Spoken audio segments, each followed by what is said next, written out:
প্রথম দিনেই জমজমাট রাজধানীর ইফতারি বাজার।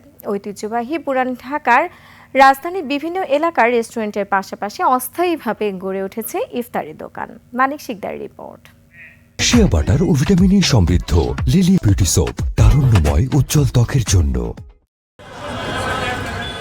সুস্বাদু খাবারের জন্য রসনাবিলাসীদের পছন্দের নাম বেইলি রোড। ঐতিহ্যবাহী পিঠাপুলি ও নানা স্বাদের খাবারের পাশাপাশি ইফতারির আয়োজন সবার মন কাড়ে। পরিবারের জন্য বাড়তি আয়োজন করতে এখানে ছুটে আসেন ক্রেতারা। বাঙালিরা বা যারা মুসলমান আছে তারা একটু ভালো মন্দ খাওয়া দাওয়া করে এবং আমরা ঈদ উদযাপন করি।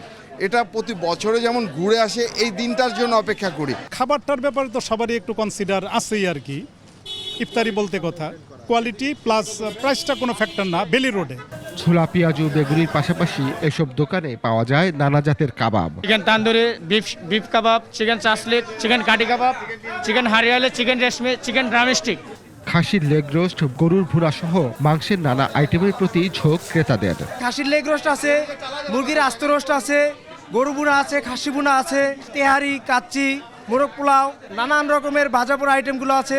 দীর্ঘ সারি দেখা যায় হালিম জিলাপির দোকানে। এখানে স্যার এটা চিকনটা লেগে 520 টাকা কেজি, আর মোটাটা লেগে আমরা 300 টাকা বিক্রি করতেছি আর কি।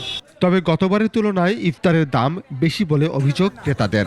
আর বিক্রেতাদের দাবি, নিত্যপণ্যের বাজার মূল্যের বিবেচনায় কম দামেই বিক্রি করছেন তারা। বরাবরই জিনিসপত্রের দাম থাকে, তো তারই ধারাবাহিকতায় এবারও প্রত্যেকটা জিনিসেরই দাম বেশি। গরুর মাংসে, খাসির মাংস, আমাদের তো বনলেস মাংস, যার জন্য প্রাইসটা বেশি।